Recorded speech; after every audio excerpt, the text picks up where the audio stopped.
Hi, ഞാൻ നിങ്ങളുടെ Bhagyalakshmi ആർക്കുറു from Adoor. വളരെ വിഷമത്തോടു കൂടി തന്നെയാണ് ഞാനിപ്പോൾ നിങ്ങളുടെ മുൻപിലായിരിക്കുന്നത്. കാരണം നമ്മളെപ്പോലുള്ളൊരു സ്ത്രീ അല്ലെങ്കിൽ ഒരു പെൺകുട്ടി തൻ്റെ അമ്മായിയമ്മയുടെ കലിപ്പിൽ, ഭ്രാന്തിൽ, അഹങ്കാരത്തിൽ പൊലിഞ്ഞു പോയ വാർത്ത നമ്മളെല്ലാവരും കേട്ടുകൊണ്ടിരിക്കുകയാണ്. പലരും പല അഭിപ്രായങ്ങൾ പറയുന്നുണ്ട്.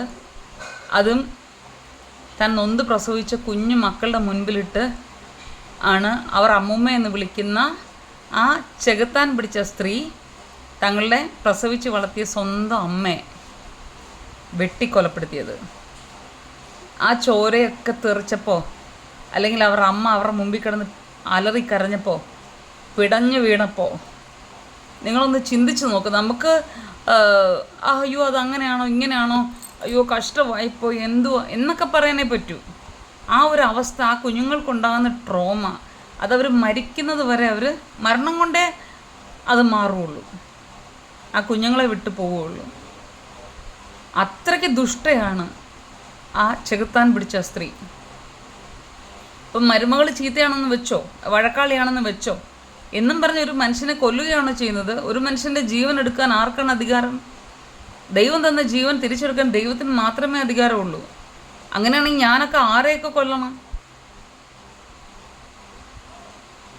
എൻ്റെ ജീവിതം നശിപ്പിച്ചുകൊണ്ടിരിക്കുന്നവരെ ഒക്കെ ഞാനൊക്കെ എന്തെല്ലാം ചെയ്താൽ പറ്റും?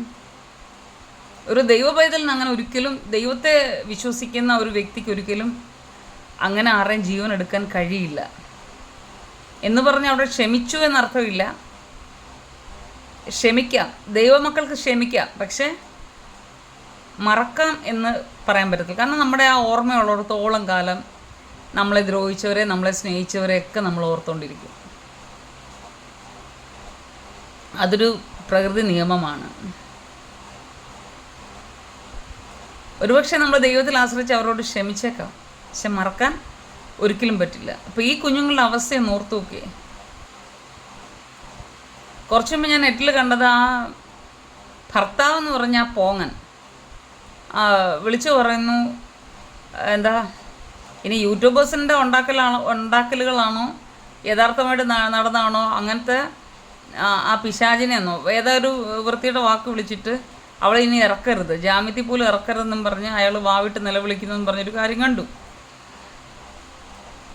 ഇതുവരെ അയാൾ എവിടെയായിരുന്നു? ഇവർ തമ്മിൽ, ഈ അമ്മായിമ്മയും മരുമോളും തമ്മിൽ പണ്ട് മുതലേ ചേർച്ചയില്ല. അപ്പോൾ അവർ തമ്മിൽ പ്രശ്നമുണ്ടായി. അതുകൊണ്ട് അവളവളുടെ വീട്ടിൽ കുഞ്ഞുങ്ങളോട് കുറച്ച് നിൽക്കുകയായിരുന്നു. അപ്പോൾ ഇതെല്ലാം ഈ പോങ്ങൻ അറിയാമല്ലോ, ഭർത്താവെന്ന് ഈ പരനാറിക്ക്. അവനെയാണ് പറയേണ്ടുന്നത്. ഈ തള്ളെ അഴിച്ചു വിട്ടത് അവൻ ഒറ്റൊരുത്തനാണ്. അവൻ്റെ മൗനം, അല്ലെങ്കിൽ അവളുടെ തള്ളയ്ക്ക് അവൻ നിൽക്കുന്ന താങ്ങ്, കൊടുക്കുന്ന താങ്ങലുകൾ, അമ്മയില്ലയോ, അതൊക്കെയാണ് ഇതിന് വഴിതെളിച്ചത്. കെട്ടുന്നവന് നട്ടലില്ലെങ്കിൽ ആ നട്ടൽ ഊരി കളഞ്ഞിട്ട് വേറെ പണിക്ക് പോകണം. ഒരു പുരുഷൻ വിവാഹം കഴിച്ചാൽ പാരൻസിനെ, രണ്ടുപേരുടെ പാരൻസിനെ നോക്കണം, ഭാര്യയെ നോക്കണം. പാരൻസ് എന്ന് വെച്ച് കഴിഞ്ഞാൽ രക്തം മാത്രമാണ്, രക്തബന്ധം. പക്ഷേ ബൈബിളിൽ പറയുന്നത് പാർട്ട്നേഴ്സായി കഴിയുമ്പോൾ, വിവാഹിതരാകുമ്പോൾ അവർ രണ്ട് ശരീരവും ഒരു മനസ്സുമാണ്, ഒരു വ്യക്തിയാണ്. അമ്മയ്ക്ക് അമ്മയുടെ പാർട്ട്ണറുണ്ട്, അച്ഛൻ്റെ പാർട്ട്ണറുണ്ട്. പക്ഷേ ഈ കല്യാണം കഴിക്കുന്ന പാർട്ട്ണറാണ്, അല്ലെങ്കിൽ നമ്മുടെ ഭർത്താവ് അല്ലെങ്കിൽ ഭാര്യ എന്നുള്ളത്. എല്ലാവർക്കും അവരവർക്ക് കൊടുക്കേണ്ടതായിട്ടുള്ള പ്രാധാന്യം നൽകി വേണം മുന്നോട്ട് പോകാൻ തന്നെ. ഈ രക്തച്ചൊരിച്ചിലുകൾ എന്തിനു വേണ്ടി, ആർക്ക് വേണ്ടി? ഈ ചെയ്യുന്നവർക്ക് ശിക്ഷ കിട്ടുമല്ലോ, അവർക്ക് ജയിലിൽ കിടക്കണമല്ലോ, മറ്റുള്ളവർക്ക് മുമ്പിൽ അപമാനിക്കപ്പെടണമല്ലോ. അപ്പോൾ അങ്ങനെയൊക്കെ ചെയ്യുമ്പോൾ ഒരു ചായ കിട്ടിക്കഴിഞ്ഞാൽ ആ അപമാനവും വിഷമവും സങ്കടവും ഒക്കെ മാറിപ്പോകുമോ? നിരാശ മാറിപ്പോകുമോ? ഈ ലോകം എന്താണ് ഇങ്ങനെ? ഒറ്റ കാരണമേ അതിനുള്ളൂ, ദൈവത്തെ ഭയമില്ല. ഇപ്പോഴത്തെ തലമുറയ്ക്ക്, ഇപ്പോഴത്തെ തന്നെയല്ല, ഇവരൊക്കെ ഇച്ചിരി കൂടെ ഓൾഡാണല്ലോ, മനുഷ്യർക്ക് ദൈവത്തെ ഭയമില്ല, നീതിയെക്കുറിച്ച് ചിന്തയില്ല, ന്യായവിധിയെക്കുറിച്ച്, ശിക്ഷാവിധിയെക്കുറിച്ച് അവർക്ക് ഒരു കുന്തവും അറിയത്തില്ല. അറിയാമെങ്കിൽ പോലും ഞങ്ങളുടെ ഏതാണ്ടൊക്കെയാണ്, ഞങ്ങൾക്കുള്ളതൊക്കെ അങ്ങ് വലുതാണ്, ബാക്കിയുള്ളവരെ എല്ലാം ഒന്നുമില്ല, ചെറുതാണ് എന്ന് പറഞ്ഞ് നടക്കുന്ന ചില തെമ്മാടിക്കൂട്ടങ്ങളാണ് ഇന്ന് ആണും പെണ്ണും പ്രായഭേദമന്യേ ഇനി നമ്മുടെ ഈ ചുറ്റുപാടുമുള്ളത്. നമ്മുടെ കുടുംബങ്ങളിലും ഉണ്ട്. അതിന് എന്നാണ് മാറുക? ആ കുഞ്ഞുങ്ങളുടെ കാര്യം ഓർക്കുമ്പോൾ മനസ്സ് തകർന്നു പോവുകയാണ്. കഴിയുന്നത് ഞാനിപ്പോൾ അങ്ങനെ ഓർക്കാറില്ല. എനിക്ക് ടെൻഷൻ അടിക്കാൻ വയ്യ. ഒന്നാമത് കഴിഞ്ഞ പ്രാവശ്യം അസുഖം വന്നിരിക്കുക, എനിക്ക് അറ്റാക്ക് വന്ന് കിടന്നതേ ഉള്ളൂ. ഇനി അടുത്ത അറ്റാക്കിന് ഉള്ള സ്കോപ്പൊന്നും ഞാൻ ഉണ്ടാക്കി വെക്കാൻ ആഗ്രഹമില്ല. എന്നാലും പറയാതിരിക്കാൻ തരവില്ല. പട്ടിക്കുഞ്ഞുങ്ങളെ, പൂച്ചക്കുഞ്ഞുങ്ങളെ കൊണ്ട് കെട്ടി എവിടെയെങ്കിലും കൊണ്ടിടുന്നു, പിന്നെ ചാക്കിലാക്കി എവിടെയെങ്കിലും വെള്ളത്തിൽ കൊണ്ടിടുന്നു, തട്ടുന്നു, മനുഷ്യക്കുഞ്ഞുങ്ങളെ തട്ടിക്കൊണ്ട് പോകുന്നു, കെണ്ടി പിടിച്ചിടുന്നു, കൊല്ലുന്നു. എന്തൊരു ലോകമായത്! എന്നിട്ട് അവനും അവളൊക്കെ അങ്ങ് വലിയ ഏതാണ്ടൊക്കെയാണെന്ന് പറഞ്ഞാൽ ഇരിക്കുന്നത്. കൊമ്പത്ത് ദൈവം എന്ന് പറഞ്ഞൊരു വ്യക്തിയുണ്ട്, പ്രപഞ്ചം സൃഷ്ടിച്ചൊരു സൃഷ്ടാവുണ്ട്. ആ പ്രപഞ്ച സൃഷ്ടാവിൻ്റെ മുൻപിൽ ഇതിനെല്ലാം കണക്ക് കൊടുക്കണമെന്ന് ഓർക്കണം. അത് മനുഷ്യനെ ആയാലും മൃഗത്തെ ആയാലും പ്രകൃതിയായാലും ദ്രോഹിച്ചാൽ, അവരുടെ ജീവൻ എടുത്താൽ, അവരെ നശിപ്പിച്ചാൽ, നീ ഞാനും അതിനുവേണ്ടി ദൈവത്തിന് മുമ്പിൽ കണക്ക് കൊടുക്കുന്നൊരു ദിവസം ഉണ്ടെന്ന് ഓർത്താൽ എല്ലാവർക്കും നല്ലതാണ്. ചിലപ്പോൾ ഈ മരുമകൾ ആദ്യം അഡ്ജസ്റ്റ് ചെയ്യാൻ ശ്രമിച്ചു കാണും, നമുക്കറിയില്ല അതിനെപ്പറ്റി. ചെന്ന് കയറുന്നുണ്ട് അമ്മായിമ്മയുടെ തോളയിൽ എന്തായാലും കയറത്തില്ലല്ലോ. അപ്പോൾ ഇങ്ങോട്ട് കിട്ടുന്നതിനനുസരിച്ചാണ് അങ്ങോട്ടും കയറി ചെല്ലുന്നത്. അത് എന്താ, ചേരയായ പോലും എന്താ അളം മുട്ടിയാൽ ചേരയും കടിക്കുമെന്നില്ലേ, അതുപോലത്തെ സംഭവങ്ങളുണ്ട്. തൻ്റെ ഏഴുകളായ മരുമകൾ കുറച്ചേ ഉള്ളൂ. അതുമല്ല, അവിടെ ചെന്ന് അവരുടെ കുണ്ടി വരെ കഴുകി കൊടുക്കണം. അതിനാണോ ഇത്രയും പണവും പൊന്നും ഇതെല്ലാം കൊടുത്ത്, സ്ത്രീധനത്തിൻ്റെ പേരിൽ കൊടുത്ത് കാറും വീടും പിന്നെ ബാങ്ക് ബാലൻസും എല്ലാം ഉണ്ടാക്കി കൊടുത്ത് ചെല്ലുന്നത് അമ്മായിയമ്മയുടെയും അവരുടെ വീട്ടുകാരും തൊഴുത്തിലുള്ള ജോലി ചെയ്യാൻ, അവരുടെ കുണ്ടി കഴുകി കൊടുക്കാനാണോ? മാന്യമായിട്ട് അങ്ങോട്ടും ഇങ്ങോട്ടും നിൽക്കണം. അപ്പോഴേ അമ്മയും മകളും എന്നുള്ള ബന്ധം വരുള്ളൂ, അല്ലെങ്കിൽ പാരൻസും മകനും എന്നുള്ള ബന്ധം വരുള്ളൂ. അങ്ങനെയുള്ള ചിന്താഗതിയുള്ള കുടുംബങ്ങളിൽ മാത്രമേ ദൈവത്തിന് അനുഗ്രഹം ഉണ്ടാവുകയുള്ളൂ. അല്ലെങ്കിൽ ഇതുപോലെയൊക്കെയുള്ള പരിപാടി നടക്കും. ആ കുഞ്ഞുങ്ങളുടെ മനസ്സിൽ പെട്ട ആ ഒരു ഭീതി, അല്ലെങ്കിൽ ആ ഒരു അതെന്താ പറയുക, ആഴത്തിലുള്ള മുറിവുകൾ, അത് ആർക്ക് ഉണക്കാൻ പറ്റും? ഈ അമ്മൂമ്മയ്ക്ക് പറ്റുമോ?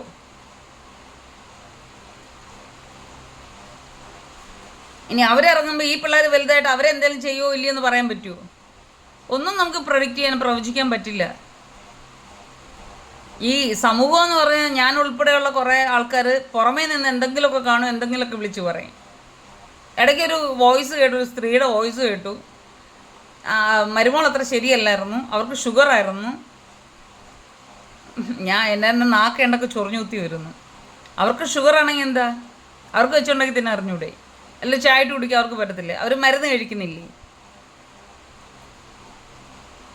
അപ്പം അവരോട് മരുമോളോട് കാണിച്ച ഇതിനായിരിക്കും മരുമോൾ തിരിച്ചും കാണിച്ചത്. കാരണം അങ്ങനെയുള്ള ചില വിവരം കിട്ട മരുമക്കളന്മാരും ഉണ്ട്. ഇപ്പം നമ്മളൊരു വീട്ടിൽ ചെന്ന് കയറി കഴിഞ്ഞാൽ നമ്മൾ ഒരു പരിധി വരെ സഹിച്ച് അത് കഴിഞ്ഞിട്ട് നമ്മൾ ഇറങ്ങിപ്പോരുക. ഡിവോഴ്സ് എങ്കിൽ ഡിവോഴ്സ്, എന്തിനായി കിടന്ന് സഹിക്കുന്നത്? ഞാൻ ചെയ്തതാ. എൻ്റെ ജീവിതത്തിൽ 2 പേര് വന്നു. ഞാൻ ഒരുപാട് ട്രോമ അനുഭവിച്ചൊരു വ്യക്തിയാണ്, ഒരുപാട് ഉപദ്രവം അനുഭവിച്ചൊരു വ്യക്തിയാണ്. എല്ലാവരും ഭയങ്കര ഭക്തരും വിശുദ്ധരും ഒക്കെയാണ്. ഒരു ഡിവോഴ്സ് നമ്മുടെ ജീവൻ രക്ഷിക്കാൻ വേണ്ടി നമ്മൾ മാറിപ്പോകുമ്പോൾ, ആ ജീവിതത്തിൽ നിന്ന് മാറിപ്പോകുമ്പോൾ സമൂഹം ഇരുന്ന് നമുക്കിട്ട മാർക്കിടുന്നത് വൃത്തികെട്ടവർ, ചെറ്റകൾ, പരനാറികൾ, കുറേ എണ്ണം ഇങ്ങനെ അങ്ങ് കമൻറ്റോളുകൾ ഇരിക്കുകയാണ്. ഓരോരുത്തരെ നീ അങ്ങനെ ചെയ്ത പറ്റത്തില്ല, നീ അങ്ങനെ, അവനവൻ്റെ ജീവിതത്തിൽ വരണം. സ്വന്തം ജീവിതം കളഞ്ഞ് പണ്ട് എല്ലാവരും പേടിച്ച് അങ്ങോട്ടും ഇങ്ങോട്ടൊക്കെ പോകാതിരിക്കുമായിരുന്നു, എല്ലാം അനുഭവിച്ച് സഹിച്ചു ഇരിക്കുമായിരുന്നു. ഇന്ന് ആരങ്ങനെ നിൽക്കും? ഇപ്പം എല്ലാ കുട്ടികളും വെൽ എഡ്യൂക്കേറ്റഡ് ആണ്, കഴിവുള്ളവരാണ്, പണമുള്ളവരാണ് കൂടുതൽ പേരും. അവരൊക്കെ ഇപ്പം താൻ തന്നെ നിൽക്കുമോ? ഇല്ലല്ലോ. അത് നിൽക്കേണ്ട ആവശ്യം എന്താ? ഞാൻ പെൺകുട്ടികളോട് പറയുന്നത്, നിങ്ങൾക്ക് സഹിക്കാൻ പറ്റാത്ത കാര്യമുണ്ടെങ്കിൽ നിങ്ങൾ വീട്ടിൽ ഇറങ്ങിപ്പോകണം. അല്ലെങ്കിൽ പോലീസ് സ്റ്റേഷനിൽ ചെന്ന് പറയണം, ഇങ്ങനെ വിഷയമുണ്ട്, ഞാൻ പോവുക. നിങ്ങളുടെ പേരൻസ് നിങ്ങളെ തിരിച്ചെടുത്തില്ലെങ്കിൽ, നിങ്ങളുടെ വീട്ടിലേക്ക് തിരിച്ചെടുത്തില്ലെങ്കിൽ അവരുടെ പേര് കേസ് കൊടുക്കണം. അവർക്ക് കല്യാണം കഴിപ്പിച്ച് വിട്ട് തള്ളിയെടുത്ത് വിട്ടാൽ മതി. നിങ്ങൾ നീ സഹിക്കുക, നീ ഭാര്യയെ, നീ പെണ്ണാന്ന് പറഞ്ഞ്. ഈ പെണ്ണിന് എന്താ കുഴപ്പം? പുരുഷന്മാരെക്കാളും ശക്തിയുള്ളത് പെണ്ണിന് തന്നെ. കായബലം കുറവാണെന്നേ ഉള്ളൂ. ആണുങ്ങൾക്ക് ബലമുണ്ട് ശരീരത്തിന്, പക്ഷെ മാനസികമായ ധൈര്യവും കാര്യങ്ങൾ കണ്ടറിഞ്ഞ് ചെയ്യുന്നതും സ്ത്രീകളാണ്. ദൈവം അവൾക്കാണ് ബുദ്ധിശക്തിയും കൊടുത്തേക്കുന്നത്. ആ കാര്യത്തിൽ വകതിരിവ് കൊടുത്തേക്കുന്നത് സ്ത്രീകൾക്കാണ്. പിന്നെ ഇതിനെ നാണം കെടുത്താൻ വേണ്ടി കുറേ എണ്ണം ഉണ്ട്. പണക്കൊഴുപ്പിൽ ഇങ്ങനെ നടന്ന് വീട്ടിലെ ജോലിയും ചെയ്യത്തില്ല, അവനവൻ്റെ കാര്യവും നോക്കത്തില്ല. ഇങ്ങനെ മേളക്കൊഴുപ്പിൽ ആണുങ്ങളെയും പിടിച്ച് നടക്കുന്ന പെണ്ണുങ്ങളുണ്ട്, ഇല്ലെന്ന് ഞാൻ പറയുന്നില്ല. അതുപോലത്തെ ആണുങ്ങളും ഉണ്ട്.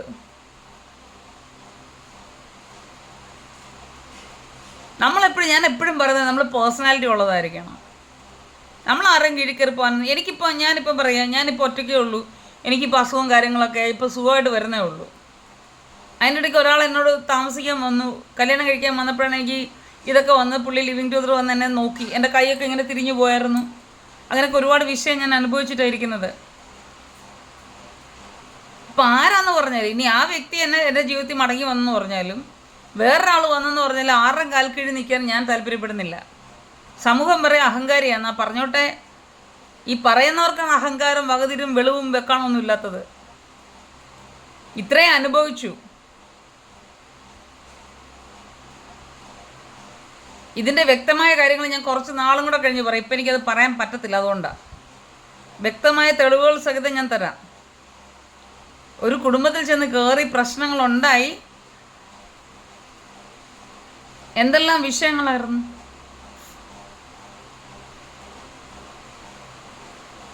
ആദ്യത്തെ കെട്ടിന് ഒരു ചെല്ല കാര്യത്തിന് അന്ന് എനിക്ക് സുഖമില്ല. പുള്ളിയുടെ നേരെ മൂത്ത ആളുടെ കല്യാണം, അയാൾ ഇന്ന് മരിച്ചുപോയി. കല്യാണത്തിന്, കാരണം എനിക്കങ്ങനെ ഒറ്റയ്ക്ക് ജീവിച്ചാണ്, ആരുമായിട്ട് മിങ്കിൾ ചെയ്ത് ജീവിച്ചൊന്നുമല്ല. വലിയ ജോലികളോ കാര്യങ്ങളോ വീട്ടിലുള്ള കാര്യങ്ങൾ ചെയ്യുന്നല്ലതൊന്നും അറിയില്ല. എന്നാൽ പോലും അന്ന് വയ്യാഴിക തോന്നിയിട്ട് രാത്രി അന്നൊക്കെ കല്യാണം നടത്തുമ്പോൾ തലേന്ന് പിന്നെ ബന്ധുക്കൾ തന്നെയാണല്ലോ ഓരോന്നും ചെയ്യുന്നത്. എന്നിട്ട് ഞാൻ അവിടെ ചെന്ന് മാക്സിമം ഞാനത് ജോലിയെല്ലാം ചെയ്തിട്ട് അപ്പോൾ അവിടുത്തെ അളിയൻ പറഞ്ഞു, മക്കൾ സുഖമില്ലാതൊന്നും ചെയ്യണ്ട, മമ്മിയോട് പറഞ്ഞ് കുഞ്ഞിനെ അവിടെ കൊണ്ട് കിടത്താം, അവൾക്ക് വയ്യല്ലോ എന്ന് പറഞ്ഞ്. എന്നാലും ഞാൻ ഒരുപാട് ജോലിയൊക്കെ ചെയ്തിട്ട്, അത് സ്കൂളിൽ വെച്ചായിരുന്നു, സ്കൂളിലെ പിള്ളേരുടെ വെച്ചായിരുന്നു. അപ്പോൾ അതെല്ലാം ചെയ്തിട്ട് ഞാൻ അവിടെ കിടന്ന് പിറ്റേ ദിവസം രാവിലെ കല്യാണം നടക്കുന്ന സമയത്ത് കെട്ടിന് ഞാൻ പോയില്ല തോന്നുന്നു. അപ്പം വീട്ടിലാൾ വേണമല്ലോ. അപ്പം ഞങ്ങളുടെ അമ്മായിമ്മയും പറഞ്ഞു, അമ്മ മരിച്ചുപോയി. അവരും വന്ന് പറഞ്ഞു, മക്കളെങ്കിൽ വീട്ടിൽ പോയിക്കോ, അവർ വന്ന് കയറുമ്പോൾ ആൾ വേണമല്ലോ എന്ന്. അപ്പോൾ അന്ന് ഞങ്ങൾ വീട്ടിൽ പോയി. പഴവളത്ത് അന്ന് എന്നെ കെട്ടിച്ചത്. അന്ന് വീട്ടിൽ പോയി അവിടെ ചെന്ന് അപ്പോൾ ഇങ്ങനെ എന്നെ കെട്ടിയവൻ വന്നില്ല.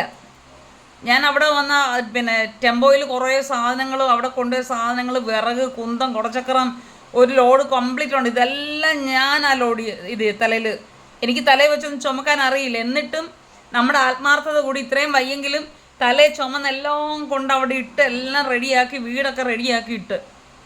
അപ്പോൾ ചെറുക്കനും പെണ്ണും വരുന്നതിന് മുമ്പേ എൻ്റെ കെട്ടിയോന്നുള്ള സാധനം അവൻ വന്നിട്ട് ചോദിച്ചു, നീ എന്തുപടി അങ്ങനത്തെ കോപ്പ ചെയ്തെന്ന് പറഞ്ഞിട്ട് നീ ഇവിടെ ഇത് സൂഹിക്കുവാന്നോ? അപ്പോൾ എന്നെ ഉപദ്രവിച്ചപ്പോൾ ഞാൻ ഛർദ്ദിച്ചു, ഞാൻ മയങ്ങി വീഴാനൊക്കെ തുടങ്ങി. എന്നിട്ട് എന്നെ എടുത്തിട്ട് അടിച്ചു, ഒരുപാട് ഉപദ്രവിച്ചു. എനിക്കതൊക്കെ ഓർക്കുമ്പോൾ സങ്കടമുണ്ട്. ഞാൻ അത്രയും കഷ്ടപ്പെട്ട് ജോലി ചെയ്ത് ആ ഒരു ചെറിയ ടെമ്പോ നിറയെ വന്ന സാധനങ്ങൾ മൊത്തം തലയെ ചുമന്ന് കൊണ്ട് വെച്ച് പിന്നെ തലേ ദിവസം വയ്യാതെ അവിടെ ജോലി ചെയ്തിട്ട് വന്ന് ഞാൻ പറയും, നീ അവിടെ നിന്ന് സൂഹിക്കുമല്ലായിരുന്നോ?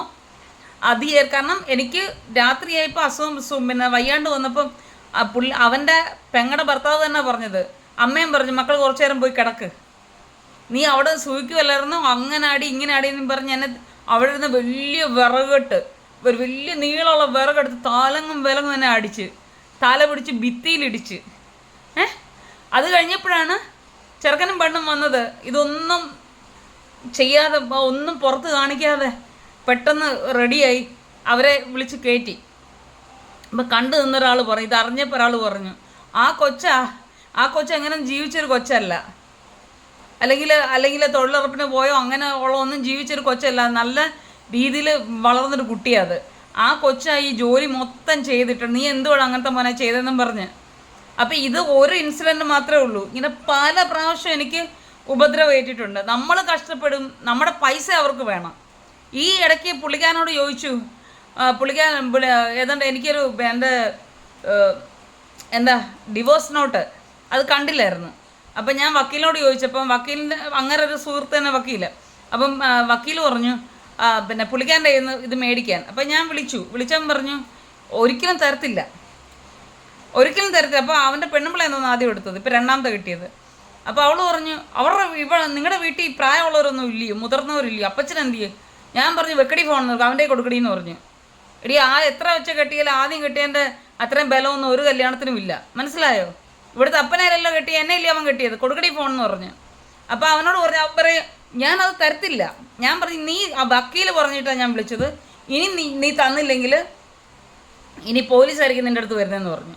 അപ്പോൾ രാത്രി ഇവൻ പേടിച്ച് പറഞ്ഞു അപ്പനെ ഓർത്തിട്ടാ ഞാനിത് തരുന്നെന്ന് പറഞ്ഞ് എനിക്ക് വാട്സപ്പിൽ PDF അയച്ചു തന്നു. ഞാൻ പറഞ്ഞു അപ്പനെയാണ് നീ കിട്ടിയത്. അപ്പം ഞാനിങ്ങനെ ചോദിച്ചടാ നീ വലിയ ഉപദേശമില്ലയോ, നീ വലിയ ബൈബിൾ എടുത്ത് നടക്കുന്നില്ലയോ? ഞങ്ങളുടെ വീട്ടിലെ പൈസയും കൊണ്ട് നീ പഠിച്ചതും പിന്നെ സെമിനാരി പഠിച്ചതും നീ ഡ്രൈവിംഗ് പഠിച്ചതും നീ തിന്നതും എല്ലാം ഞങ്ങളുടെ പൈസ കൊണ്ടാ. ഇപ്പം നീ എനിക്ക് 1 രൂപ മെയിൻ്റനൻസ് തന്നില്ലല്ലോ. അന്ന് നിൻ്റെ ഇല്ലായിരുന്നു, നീ ഉള്ളപ്പം തന്നോ? ഞാൻ ഇത്രയും കഷ്ടപ്പെട്ട് തന്നു. അപ്പോൾ അവൻ പറഞ്ഞ എന്താണെന്നറിയോ, നിൻ്റെ തന്തയും തള്ളയും പറഞ്ഞെന്ന് നിനക്ക് പണ്ടേ പ്രാന്താന്ന്. അപ്പം ഈ വിഷയം ഇവിടെ അണ്ടർലൈൻ ചെയ്ത് വെക്കുക. ഇത് കുറേ നാൾ കഴിഞ്ഞ് ഇതിൻ്റെ ബാക്കി ഞാൻ എന്തോന്ന് വെച്ചാൽ സത്യസന്ധമായിട്ട് സംസാരിക്കും. ഇങ്ങനെ ഒത്തിരി നമ്മൾ ട്രോമാസ് അനുഭവിച്ച് നമ്മൾ ചെയ്യാത്ത തെറ്റിന് അവർ ചെയ്യുന്ന തെറ്റുകൾ മൊത്തം നമ്മുടെ തലയിൽ കൊണ്ടിടുക.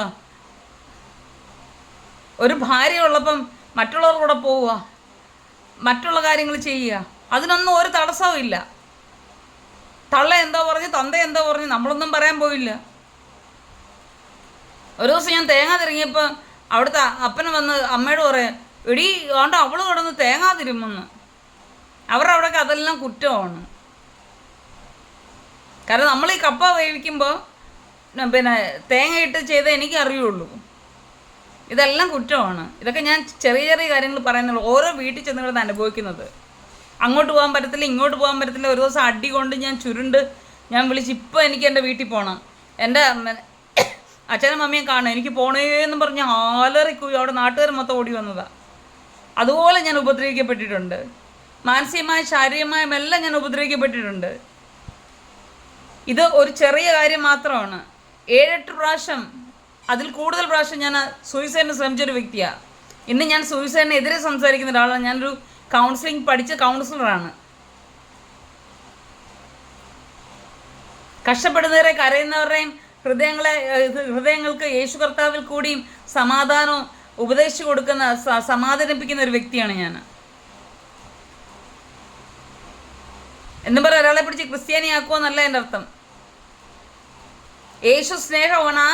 യേശു എൻ്റെ ഉള്ളിലുള്ളത് കൊണ്ട് ആ സ്നേഹത്തെ മറ്റുള്ളവരിലേക്ക് കടത്തിവിടാൻ നമ്മൾ ശ്രമിക്കാറുണ്ട്. കാരണം എനിക്കറിയാം ജീവിതം എന്താണെന്ന്. 500 വർഷമല്ല അതിൽ കൂടുതൽ ജീവിച്ച ജീവിത പരിചയം എൻ്റെ ജീവിതത്തിലുണ്ട്. നമ്മളെ താറുമാറാക്കി എടുത്തിട്ട് അടിച്ച് ഒലച്ച് പിന്നെ നമ്മൾ ചെയ്യാത്ത കാര്യം നമ്മളെ ഭ്രാന്തിയാക്കി നമ്മളെ ജീവിക്കാൻ അനുവദിക്കാതെ പുറമേ അയ്യോ ഞങ്ങളുടെ മോള്, ഞങ്ങളുടെ ഇന്ന ഭാര്യ, ഞങ്ങളുടെ ഇത് പൊന്ന് തേന് ചക്കര മുത്ത് എല്ലാം. പക്ഷേ വീടിനകത്തോട്ട് വരുമ്പോൾ അല്ലെ കുടുംബജീവിതത്തിനകത്തോട്ട് വരുമ്പോൾ അല്ലെ പേരൻഷിപ്പിനകത്തോട്ട് വരുമ്പോൾ നമ്മൾ അനുഭവിക്കുന്ന ട്രോമകൾ, ഇങ്ങനെ ഓരോ പെൺകുട്ടികളും അനുഭവിക്കുന്ന പലവിധമായ പ്രശ്നങ്ങളുണ്ട്. അതിൻ്റെയൊക്കെ വിഷയങ്ങളാണ്. എൻ്റെ ശരീരം നോക്കും. ചില സമയം നിങ്ങൾ നോക്കുമ്പോൾ പെങ്കൊച്ചിൻ്റെ കൂട്ടിരിക്കും. ചില സമയം നോക്കുമ്പോൾ 60 വയസ്സ് തോന്നും, ചില സമയത്ത് 90 വയസ്സ് തോന്നും, ചില സമയത്ത് 100 വയസ്സ് തോന്നും. ഇവിടെ എല്ലാം നീരാണ്, നീര്. പണ്ടൊക്കെ അടി കൊണ്ടതിൻ്റെയും പിന്നെ ആക്സിഡൻറ്റ് വന്നതിൻ്റെയും മാനസികമായിട്ട് ശാരീരികമായിട്ട് അനുഭവിച്ച ട്രോമകളുടെ ഇതാണ് ഇന്നും എൻ്റെ ശരീരത്തിൽ ഞാൻ വഹിച്ചുകൊണ്ടിരിക്കുന്നത്. നടക്കാൻ പോലും വയ്യ. 10 ചവിട്ടടി നടന്നു കഴിഞ്ഞാൽ തല കറങ്ങും, ക്ഷീണവാ, പ്രശ്നങ്ങളാ. ഇപ്പം നമുക്ക് വയ്യാഴികയാകുമ്പോൾ അല്ലെങ്കിൽ നമ്മളിത് എന്തെങ്കിലും തിരിച്ച് ചോദിച്ചു കഴിഞ്ഞാൽ നമുക്ക് ഭ്രാന്ത്. അതിന് കാരണം എൻ്റെ ഫേസ്ബുക്കിൽ എല്ലാവരും ഇത് സാക്ഷ്യമായിട്ടുള്ള കാര്യമാണ്. എന്നെ അറിയാത്തവർ പോലും, എന്നെക്കുറിച്ച് ഒരു കാര്യം അറിയാത്തവർ പോലും എന്നെ ഭ്രാന്തിയിൽ നിന്ന് മുദ്ര കുത്തി അവസാനം ഈ വീട്ടുകാർ തന്നെ എന്നെ ഭ്രാന്താശുപത്രി കൊണ്ടുവിട്ടതാണ്. അവിടെ ദൈവം എന്നെ, എൻ്റെ യേശു കർത്താവിനെ രക്ഷിച്ചു. ഇങ്ങനെ പല കാര്യങ്ങൾ ആരെങ്കിലും ഒന്ന് തിരിഞ്ഞു പറഞ്ഞാൽ ബാക്കിയുള്ളവരെല്ലാം കൂടെ കൂട്ടം ചേർന്ന് അവനെയോ അവളെയോ ഭ്രാന്തിയാക്കി, അല്ലെങ്കിൽ അവളെ ചീത്തയാക്കി, അല്ലെങ്കിൽ അവനെ ചീത്തയാക്കി പിന്നെ സമൂഹത്തിന് മുമ്പിൽ നാണം കെടുത്തി വിടുന്ന ആൾക്കാരാണ് നമുക്ക് ചുറ്റുമുള്ളത്, നമ്മുടെ കുടുംബത്തിൽ വരെ ഉള്ളത്. അപ്പോൾ ഇങ്ങനെയൊക്കെ ഉള്ളപ്പോൾ രക്തച്ചൊരിച്ചിലും ആത്മഹത്യകളൊക്കെ ഉണ്ടാകാൻ ചാൻസസ് ഉണ്ട്. ഗവൺമെൻറ് ഇത് ശ്രദ്ധിക്കണം. അല്ലെങ്കിൽ ഒരു വിഷയമുണ്ടായി, ആ കുടുംബത്തിൽ നിന്ന് വീട്ടിലേക്ക് വരാൻ ശ്രമിക്കുമ്പോൾ വീട്ടിൽ സ്വന്തം പാരൻസ് പറയാം ഇവിടെ ഇനി വരാൻ, ചില ആൾക്കാരുണ്ട് ബോധമില്ലാത്ത ഇങ്ങോട്ട് കയറാൻ പറ്റത്തില്ല, നിന്നെ കെട്ടിച്ചിട്ട് തരാനുള്ളതെല്ലാം വിട്ട് അതിനാണ് ഇവർ പിന്നെ 10 മാസം ചുമന്ന് പെറ്റെന്നും പറഞ്ഞു നടന്നത്. എവിടെയെല്ലാം കൊണ്ട് കളയാനാണോ? കെട്ടിച്ച് വിടുമ്പോൾ പാരൻസുമായിട്ടുള്ള റിലേഷൻ കട്ട് ഓഫ് ആയി പോവുകയാണോ? സ്വന്തം മക്കള് കഷ്ടപ്പെടുന്നോണ്ട് ഇല്ലയോ എന്ന് ശ്രദ്ധിക്കണം. പിന്നെ ചില പെൺപിള്ളേർക്ക് അഹങ്കാരമുള്ളവരുണ്ട്, മറ്റുള്ളവരെ ബഹുമാനിക്കാത്തയും ഭർത്താവിൻ്റെ പാരൻസിനെയും ആൾക്കാരെയും ബഹുമാനിക്കാത്തയും അവരെ ഏതാണ്ടൊക്കെ പറഞ്ഞിരിക്കുന്ന ആൾക്കാരുണ്ട്. ഇല്ലെന്നല്ല, അത് ചുരുക്കവേ ഉള്ളൂ. കൂടുതൽ സ്ത്രീകൾ അഡ്ജസ്റ്റ് ചെയ്യുന്നവരാണ്. പക്ഷെ അഡ്ജസ്റ്റ് ചെയ്യാൻ വയ്യാതെ വന്നാൽ ഒരു നിമിഷം പിന്നെ ആ വീട്ടിൽ കടിച്ചു തൂങ്ങേണ്ടതില്ല. ഒരു പ്രേമവും പ്രണയവും സ്നേഹവും ഒരു കോപ്പുമില്ല. നമ്മുടെ ജീവനാണ്, നമ്മുടെ ജീവിതമാണ് വലുത്. സ്ത്രീകൾ സ്വന്തമായിട്ട് സ്വന്തം കാലിൽ നിൽക്കാൻ അഹങ്കാരമില്ലാതെ എന്നാൽ അഭിമാനത്തോടെ സ്വന്തം കാലിൽ നിൽക്കാൻ പഠിക്കേണ്ട സമയങ്ങളാണ് ഇതൊക്കെ. ആർക്കും ഇതാക്കി കൊടുക്കാനുള്ളതല്ല നമ്മുടെ ജീവിതം. പാരൻസ് നമ്മൾ കഷ്ടപ്പെട്ട് നമ്മൾ മരണമായിട്ട് പിന്നെ മുഖാമുഖം കണ്ട് നമുക്ക് ജീവിക്കാൻ പറ്റാത്ത അവസ്ഥയിൽ, അല്ലെങ്കിൽ നമ്മൾ ശാരീരികവും മാനസികമായിട്ട് നമ്മൾ തകർന്നിരിക്കുമ്പോൾ നമ്മുടെ പാരൻസ് നമ്മളെ സ്വീകരിച്ചില്ലെങ്കിൽ അവരുടെ പേര് കേസ് കൊടുക്കണം. ആ കേസ് അത് അത് ശരിയായ രീതിയിൽ പോലീസ് അന്വേഷിക്കുകയും വേണം. അല്ലെങ്കിൽ ഇനിയും അനേക മരുമക്കൾ ഇതുപോലെ തീരും.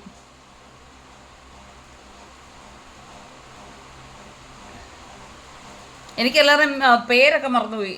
പണ്ട് ഒരു പെൺകുട്ടി, എൻ്റെ പേര് ഞാൻ മറന്നുപോയി, അതിനെ കയറിട്ട് ബാത്റൂം വിട്ട് കൊന്ന് അവന് ഉദ്ദേശിച്ച കാറ് കൊടുക്കാത്തതുകൊണ്ട് എത്രയോ ലക്ഷങ്ങളോ കോടികളോ കൊടുത്തിട്ട് ആ കുഞ്ഞിനെ വിസ്മയ ഇല്ലാതാക്കി കളഞ്ഞ്.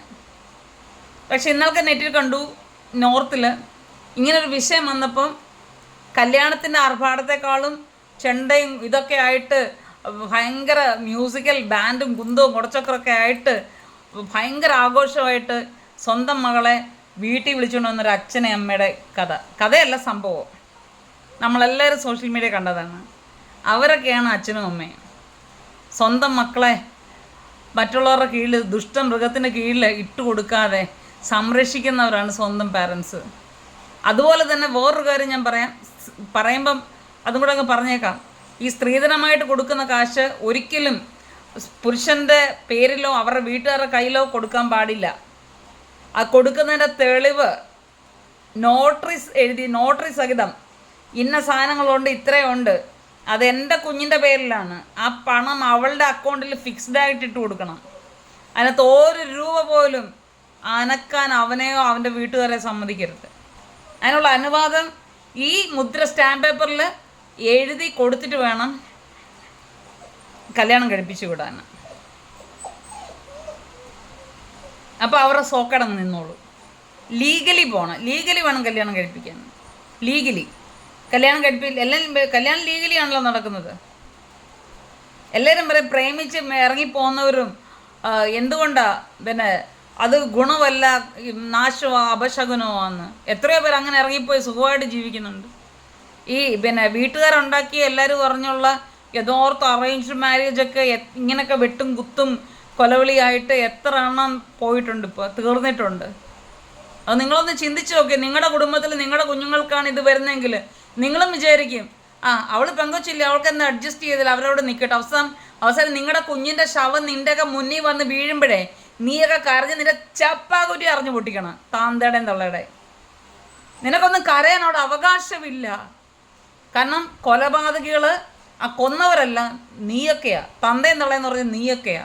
ആ പെൺകുട്ടിയുടെ അല്ലെങ്കിൽ ആ ആൺകുട്ടിയുടെ കാര്യങ്ങൾ ശ്രദ്ധിക്കാതെ അവരുടെ കഷ്ടതകളും പ്രശ്നങ്ങളും സ്ട്രെസ്സുകളും അവരുടെ ട്രോമകളും വന്ന് പറയുമ്പോൾ അവരെ അധിക്ഷേപിച്ച് അവരെ കൈ ഒഴിഞ്ഞ് വിടുന്ന നീയൊക്കെയാണ്. സ്വന്തം തന്തയും തള്ളയും കുടുംബമാണ് അതിനകത്തെ കൊലപാതകികൾ.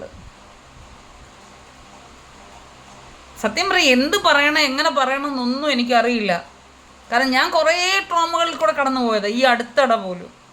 എനിക്ക് അറ്റാക്ക് വന്നത് ആ ഒരു വലിയൊരു ട്രോമയിൽ കൂടി കടന്നു പോയപ്പോഴാണ് എനിക്ക് അറ്റാക്ക് വരെ വന്നത്. അല്ല, എനിക്ക് അറ്റാക്ക് വരേണ്ട ഒരു കാര്യമില്ല. ഇന്നും അതിൻ്റെയൊക്കെ കോൺസിക്വൻസസ് ഞാൻ അനുഭവിച്ചുകൊണ്ടിരിക്കുക, ശാരീരികമായും മാനസികമായും. കാരണം നമ്മൾ സ്നേഹിച്ചവർ, അല്ലെങ്കിൽ നമ്മൾ ആ വലുതാന്ന് പറഞ്ഞ് കൊണ്ട് നടന്നവർ നമുക്കിട്ട് പണിയുമ്പോൾ, നമ്മുടെ ജീവൻ പോലും എടുക്കാൻ അവർ വെമ്പൽ കൊണ്ട് നിൽക്കുമ്പോൾ, തുറന്ന് തന്നെ സംസാരിക്കുമ്പോൾ, നിന്നെ അങ്ങനെ വെച്ചേക്കത്തില്ലെന്ന് പറയുമ്പോൾ നമ്മുടെ മനസ്സിൻ്റെ അവസ്ഥ എന്താണ്, അത് അവനോലും വന്നെങ്കിലേ അറിയുള്ളൂ. ആരാൻ്റെ അമ്മയ്ക്ക് ഭ്രാന്ത് വന്ന കാണാമെന്നല്ല ചേലെന്ന് പറയുമ്പോൾ, ആ ഭ്രാന്ത് നിൻ്റെ തള്ളയ്ക്ക് വരുമ്പോൾ നിനക്കത് മനസ്സിലാവും. അല്ല, നിൻ്റെ ജീവിതത്തിൽ വരും. നിൻ്റെ ജീവിതത്തിൽ വന്നപ്പോൾ നീ ഭ്രാന്തായി കഴിഞ്ഞാൽ മനസ്സിലാകത്തില്ലല്ലോ. പല കാര്യങ്ങൾ സൂക്ഷിക്കാനുണ്ട്. ഒരു കല്യാണം കഴിച്ചു കഴിഞ്ഞാൽ, ഒരു വിവാഹം കഴിഞ്ഞു കഴിഞ്ഞാൽ ഭാര്യയും ഭർത്താവും ഒന്നാണ്. അത് കഴിഞ്ഞിട്ട് ആദ്യം ദൈവം, പിന്നെ ഭാര്യയും ഭർത്താവും. അവർ 30 ചരടാണ്, 3 ചരട് ഒരുമിച്ച് പിരിച്ച് കെട്ടിയേക്കുന്ന 30 ചരട്. അത് കഴിഞ്ഞിട്ടേ ഉള്ളൂ 2 പേരുടെയും പാരൻസ്. മനസ്സിലായോ? അത് കഴിഞ്ഞ് കുഞ്ഞുങ്ങളും കഴിഞ്ഞിട്ടാണ് പാരൻസ് ഉള്ളത്. അത് കഴിഞ്ഞിട്ടാണ് ഫ്രണ്ട്സ്, റിലേഷൻ. അത് കഴിഞ്ഞിട്ട് ഫ്രണ്ട്സ്. ഇങ്ങനെയുള്ള സർക്കിളാണ് ഫാമിലി സർക്കിൾ എന്ന് പറയുന്നത്, ലൈഫ് സർക്കിൾ എന്ന് പറയുന്നത്. അല്ലെങ്കിൽ നിൻ്റെ തിണ്ണമെടുക്ക് കാണാൻ, നിൻ്റെ കരാട്ടയും കളരിയും പഠിച്ച ഇതെല്ലാം കൂടെ പ്രയോഗിക്കാനുള്ള പിന്നെ ചെണ്ടകളല്ല ഈ കടന്നു വരുന്ന വിദ്യാഭ്യാസം ഉള്ള ഈ കുട്ടികൾ, അല്ലെങ്കിൽ പണം നല്ലപോലെ കൊണ്ടുവരുന്ന കുട്ടികൾ. ഇല്ലെങ്കിലായിക്കോട്ടെ, അവർ പണത്തെക്കാളും മറ്റുള്ള എല്ലാ സമ്പത്തിനേക്കാളും അവർക്കതൊന്നും ഇല്ലെങ്കിലും അതിനേക്കാളും വലിയ സമ്പത്ത്, ഹൃദയത്തിലുള്ള സ്നേഹവുമായിട്ട്, യഥാർത്ഥ സ്നേഹവുമായിട്ട് നിൻ്റെ ജീവിതത്തിലേക്ക് കടന്നു വരുന്ന പെൺകുട്ടികൾ ഓർത്താൽ നല്ലത്. ഇതിനെല്ലാം ദൈവത്തിന് മുമ്പിൽ കണക്ക് കൊടുക്കേണ്ടി വരും. പിന്നെ സമൂഹത്തോടൊരു കാര്യം, കുറേ കമൻറ്റോളികളുണ്ട്, തെണ്ടികൾ, എല്ലാവരുടെയും ജീവിതത്തിൽ കയറി കിടന്ന് വിരകുന്ന ചെറ്റകൾ. ഇങ്ങനെയുള്ളവരുടെ എല്ലാവരുടെയും പേജുകൾ അത് നിർത്തലാക്കാൻ അത് ഗവൺമെൻറ് തന്നെ തീരുമാനിക്കണം. അതിന് പരാതി കൊടുക്കാനുള്ള കാര്യങ്ങൾ ഉണ്ടാക്കണം. എന്നെ തന്നെ എന്തെല്ലാമാണ് വിളിച്ചിട്ടുള്ളത്, എന്തെല്ലാമാണ് എന്നെക്കുറിച്ച് അനാവശ്യങ്ങൾ പറഞ്ഞിട്ടുള്ളത്. അതുപോലെ എത്രയോ പേരെക്കുറിച്ച് പറയുന്നുണ്ട്, നല്ലതുപോലെ ജീവിക്കുന്നവരെക്കുറിച്ച്. ഇവർക്കൊക്കെ എന്തിൻ്റെ കേടാന്ന് ഞാൻ ചോദിക്കുന്നത്. ആണുങ്ങൾ പിന്നെ വെള്ളം അടിച്ചുകൊണ്ട് പറയാം, അവന്മാർക്ക് വായിക്ക് വരുന്ന തോന്നിയ ദിവസം തെറിയും പറഞ്ഞാൽ അവൻ്റെ സംസ്കാരം അതാ. ഈ പെണ്ണുങ്ങൾക്ക് എന്നതിൻ്റെ സോക്കേടാ? എല്ലാവരെയും കയറി ഭരിക്കാൻ നീയൊക്കെ ആരാ? പ്രത്യേകിച്ച് പാരൻസ്. കാരണം ഇതുപോലെ ട്രോമ അനുഭവിക്കുന്ന പുരുഷന്മാരുണ്ട്, പക്ഷെ അത് കുറവാണ്, ശതമാനം കുറവാണ്. തുള്ളിച്ചാടി അഹങ്കരിച്ചടക്കുന്ന സ്ത്രീകൾ, പെൺകുട്ടികൾ, അവരും കുറവാണ്. പക്ഷെ ആര് തന്നെ ആയിക്കോട്ടെ, നമ്മൾ കഷ്ടപ്പെട്ട് പെറ്റ് വളർത്തിയ മക്കൾ, ആണായാലും പെണ്ണായാലും, അവർ സന്തോഷത്തോടെ ജീവിക്കുന്ന കാണാനാണ് നമുക്ക് ആഗ്രഹം. പക്ഷെ അവരുടെ ഉള്ളിൽ ഒരിക്കലും അവർ തമ്മിൽ ചേരുന്നില്ലെങ്കിൽ അവരുടെ പാർട്ട്നേഴ്സിനെ മാറ്റുക എന്നുള്ളതാണ്. അവർ മടങ്ങി വന്നാൽ, അല്ലെങ്കിൽ മക്കളിങ്ങി പോര്, കാരണം അവരുടെ ജീവനാണ്, അവരുടെ ജീവിതമാണ് നമുക്ക് വലുതെന്ന് പാരൻസ് ഇനിയെങ്കിലും ചിന്തിക്കേണ്ട സമയങ്ങളാണിതെന്ന് പറഞ്ഞുകൊണ്ട് എല്ലാ രീതിയിലും, എല്ലാ ബന്ധങ്ങളിലും, നമുക്ക് എന്ത് കാര്യങ്ങളായാലും, ബിസിനസ് ആയിക്കോട്ടെ, കുടുംബജീവിതം ആയിക്കോട്ടെ, അല്ലെങ്കിൽ നമ്മുടെ മറ്റുള്ള സോഷ്യൽ ലൈഫ് ആയിക്കോട്ടെ, എന്ത് തന്നെയാണെങ്കിലും നമ്മൾ ദൈവത്തെ ഭയന്നുകൊണ്ട് നല്ലൊരു പേഴ്സണാലിറ്റി ഉള്ളവരായി, വ്യക്തിത്വം ഉള്ളവരായി, നമ്മുടെ വാക്കുകൾക്ക്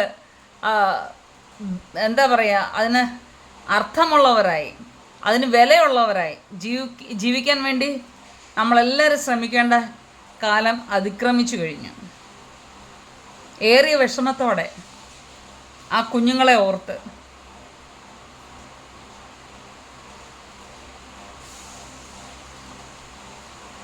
സത്യം പറ, ഇത് കണ്ടിട്ട് ഞാൻ ഇതുവരെയും കരഞ്ഞിട്ടില്ല. ഞാൻ അതിന് മനസ്സ് കൊടുത്തിട്ടുമില്ല. കാരണം എനിക്ക് കരയാൻ വയ്യ. എന്നെക്കൊണ്ട് ആ കുഞ്ഞുങ്ങളെ സഹായിക്കാൻ പറ്റുന്നുണ്ടോ? അവരെ നമുക്ക് കാണാൻ പറ്റുന്നുണ്ടോ? അവരൊന്ന് ചേർത്ത് പിടിക്കാൻ പറ്റുന്നുണ്ടോ? മക്കളെ ഒന്ന് ചേർത്ത് പിടിച്ച് വിളിക്കാൻ, ആ നിറകയിലൊന്ന് ചുംബിക്കാൻ നമ്മളെക്കൊണ്ട് കഴിയുന്നുണ്ടോ? ഇല്ലല്ലോ. ആ കുഞ്ഞുങ്ങൾ അനുഭവിക്കുന്ന വിഷമങ്ങൾ, മുറിവുകൾ, അത് സ്വർഗം ദൈവം കാണുന്നുണ്ട്. ഭർത്താവെന്ന് പറഞ്ഞ മോനെന്ന് പറഞ്ഞാൽ അവൻ്റെ നട്ടലിന് കുഴപ്പമുള്ളതുകൊണ്ട് മാത്രമാണ് ഇതെല്ലാം സംഭവിച്ചത്.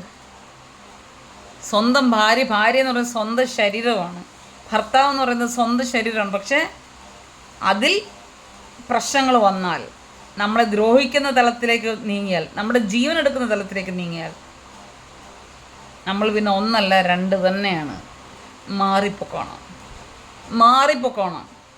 ആ ബന്ധത്തിൽ നിന്ന് മാറിപ്പോക്കണം. കുഞ്ഞുങ്ങളുണ്ടെങ്കിൽ കുഞ്ഞുങ്ങളെയും കൊണ്ട് പൊക്കോണം.